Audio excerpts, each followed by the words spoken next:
Baik, selamat malam.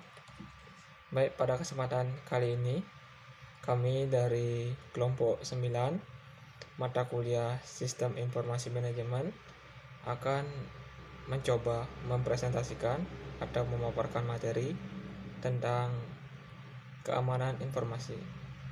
Sebelumnya, izinkan kami mengucapkan salam penjali umat.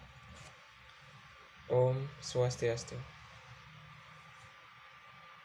Baik, sebelum lanjut, izinkan saya memperkenalkan anggota dari kelompok kami. Kelompok kami terdiri dari 3 orang, yaitu yang pertama atas nama Kade Indra Kanti Sanjaya, yaitu dengan saya sendiri, dengan NIM 033, yaitu yang kedua atas nama Kade Yoga Restu Gotama, dengan NIM 054, dan yang ketiga atas nama Kadek Darmawan dengan NIM 047.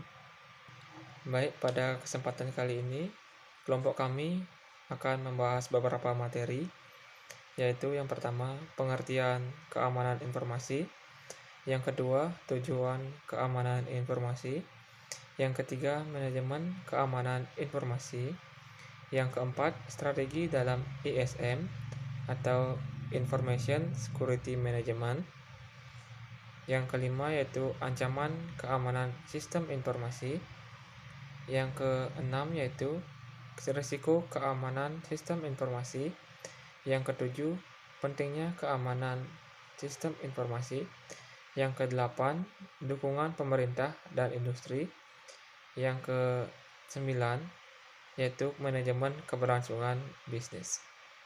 Baik, untuk materi yang pertama yaitu tentang pengertian keamanan informasi akan dijelaskan oleh saya sendiri.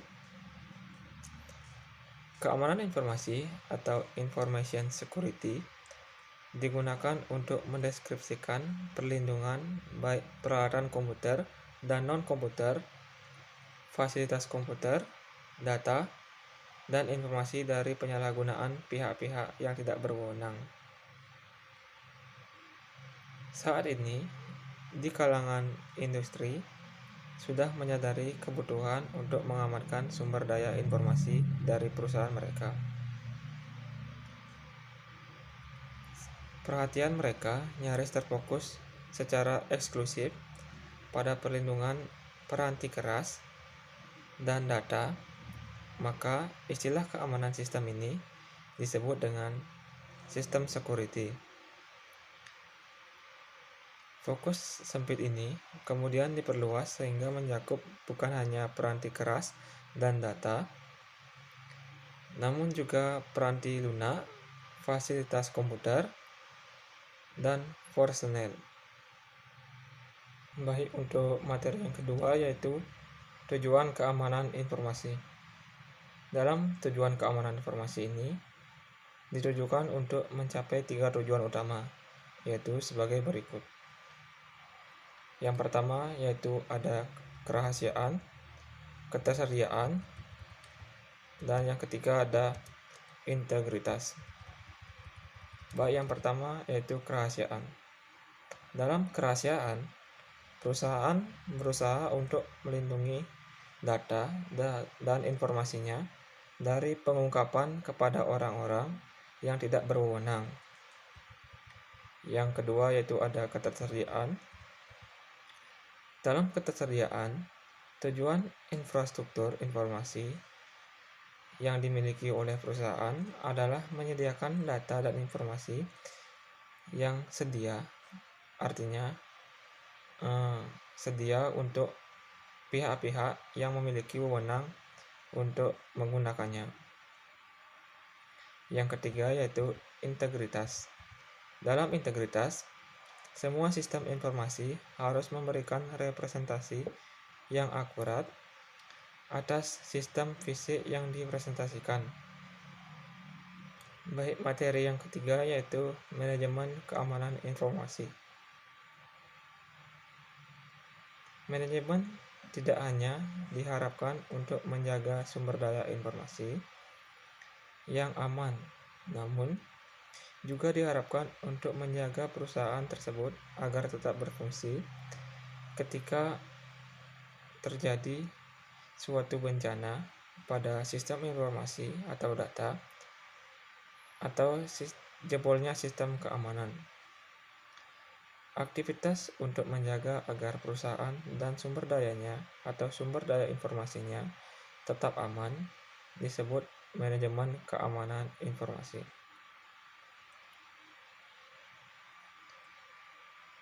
CIO adalah orang yang tepat untuk memikul tanggung jawab atas keamanan informasi yang dimiliki oleh suatu perusahaan. Namun, kebanyakan organisasi mulai menunjuk orang-orang tertentu yang dapat mencurahkan perhatiannya dengan penuh terhadap aktivitas keamanan informasi dan data yang dimiliki oleh perusahaan tersebut. Direktur Keamanan Sistem Informasi Perusahaan digunakan untuk individu di dalam organisasi. Biasanya, anggota dari sistem informasi ini atau unit sistem informasi ini yang bertanggung jawab atas keamanan sistem informasi dari perusahaan tersebut.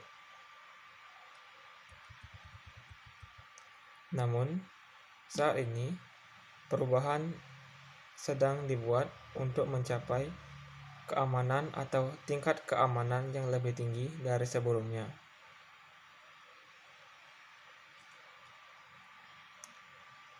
Hal yang dilakukan untuk mencapai keamanan atau tingkat keamanan informasi yang lebih tinggi dari sebelumnya ini yaitu dengan cara menunjuk seorang direktur insurans informasi perusahaan atau biasa disebut dengan CIAO. Seorang CIAO harus mendapatkan serangkaian sertifikat keamanan sebelum ia mendapat posisi sebagai direktur insurans informasi perusahaan. Selain itu, ia harus memiliki pengalaman minimal 10 tahun dalam mengelola suatu fasilitas keamanan informasi.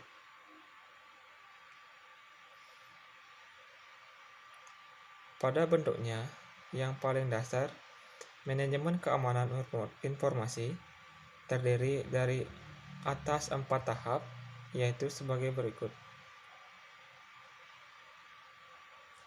Yaitu yang pertama, mengidentifikasi ancaman yang dapat menyerang sumber daya informasi dari perusahaan. Baik di sini yaitu kita mencari ancaman-ancaman dari mana saja yang dapat menyebabkan suatu sistem atau suatu informasi dari perusahaan tersebut bisa jebol ke tangan pihak-pihak yang tidak berwenang. Yang kedua yaitu mengidentifikasi risiko yang dapat disebabkan oleh ancaman-ancaman tersebut. Pada tahap kedua ini, kita mengidentifikasi risiko yang mungkin terjadi atas ancaman-ancaman seperti ancaman yang dapat menyebabkan jebolnya sistem keamanan dari data yang dimiliki perusahaan tersebut. Yang ketiga yaitu menentukan kebijakan untuk keamanan informasi. Pada tahap ketiga ini, setelah kita mengidentifikasi ancaman yang akan timbul bagi sistem keamanan informasi yang kita miliki, dan kita sudah mengidentifikasi risiko yang mungkin terjadi dari ancaman-ancaman tersebut, kita harus membuat langkah atau menentukan kebijakan yang dapat kita ambil untuk mengatasi risiko dan ancaman yang mungkin saja terjadi bagi sistem keamanan informasi bagi perusahaan yang kita miliki. Yang keempat yaitu mengimplementasikan pengendalian untuk mengatasi risiko-risiko tersebut.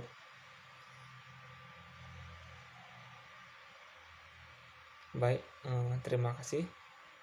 Eh, Cukup segitu pemaparan materi dari saya. Selanjutnya akan dilanjutkan oleh teman saya yaitu Kadek Yoga Restu Gotama. Baik, di sini saya akan melanjutkan materi dari teman saya, yaitu materi yang keempat mengenai strategi dalam ISM. Strategi dalam ISM ini dibagi menjadi dua. Yang pertama, manajemen risiko atau risk management. Yang kedua, yaitu tolok ukur. Yang pertama, risk management atau manajemen risiko dibuat untuk menggambarkan pendekatan di mana tingkat keamanan sumber daya informasi perusahaan dibandingkan dengan risiko yang dihadapinya. Manajemen risiko merupakan satu dari dua strategi untuk mencapai keamanan informasi. Risiko dapat dikelola dengan cara mengendalikan atau menghilangkan risiko atau mengurangi dampaknya. Tingkat keparahan dampak pada diklasifikasikan menjadi yang pertama yaitu dampak yang parah atau severe impact yang membuat perusahaan bangkrut atau sangat membatasi kemampuan perusahaan tersebut untuk berfungsi. Yang kedua yaitu dampak signifikan atau significant impact yang menyebabkan perusahaan dan biaya yang signifikan tetapi perusahaan tersebut tetap selamat. Yang ketiga yaitu dampak minor atau minor impact yang menyebabkan kerusakan yang mirip dengan yang terjadi dalam operasional sehari-hari. Yang selanjutnya yang kedua dari dua bagian tersebut yaitu tolok ukur. Tolok ukur adalah tingkat keamanan yang disarankan dalam keadaan normal, harus memberikan perlindungan yang cukup terhadap gangguan yang tidak terotorisasi. Yang kelima, ancaman-ancaman keamanan sistem informasi adalah orang, organisasi, mekanisme, atau peristiwa yang memiliki potensi untuk membahayakan sumber daya informasi perusahaan. Ini dibagi menjadi dua. Yang pertama, yaitu ancaman internal. Ancaman internal bukan hanya mencakup karyawan perusahaan, tetapi juga pekerja temporer, konsultan, kontraktor, bahkan mitra bisnis perusahaan tersebut. Yang kedua yaitu ancaman eksternal, misalnya perusahaan lain yang memiliki produk yang sama dengan produk perusahaan kita atau disebut juga pesaing usaha. Nah, kelanjutan yang selanjutnya yaitu yang keenam yaitu resiko keamanan informasi atau information security risk. Didefinisikan sebagai potensi output yang tidak diharapkan dari pelanggaran keamanan informasi oleh ancaman keamanan informasi. Semua resiko mewakili tindakan yang tidak terotorisasi. Resiko-resiko seperti ini dibagi menjadi 4 jenis, yaitu yang pertama interruption atau ancaman terhadap availability, yaitu data dan informasi yang berada dalam sistem komputer yang dirusak dan dibuang sehingga menjadi tidak ada satu atau menjadi tidak berguna. Yang kedua, interception merupakan ancaman terhadap secret, yaitu orang yang tidak berhak mendapatkan akses informasi dari dalam sistem komputer. Yang ketiga yaitu modification, merupakan ancaman terhadap integritas, yaitu orang yang tidak tidak hanya berhasil mendapatkan akses, melainkan juga dapat melakukan pengubahan terhadap informasi. Yang keempat, fabrication, adanya orang yang tidak berwenang meniru atau memalsukan suatu objek ke dalam sistem. Baik, materi selanjutnya akan diberikan oleh teman saya. Saya Kadek Darmawan akan melanjutkan penjelasan materi tentang keamanan sistem informasi yang sebelumnya telah dijelaskan oleh teman kelompok saya. Dalam bagian ini, saya akan menjelaskan faktor mengapa kita perlu menjaga keamanan sistem informasi. Langsung saja saya akan jelaskan secara singkat, yaitu pentingnya keamanan sistem informasi diperlukan karena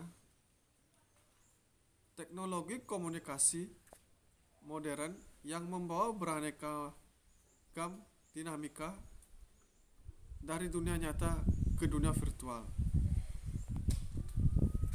Kurangnya keterampilan pengamanan yang dimiliki oleh pemakai untuk menjaga objek kepemilikan dari informasi yang memiliki nilai ekonomis. Dukungan pemerintah dan industri.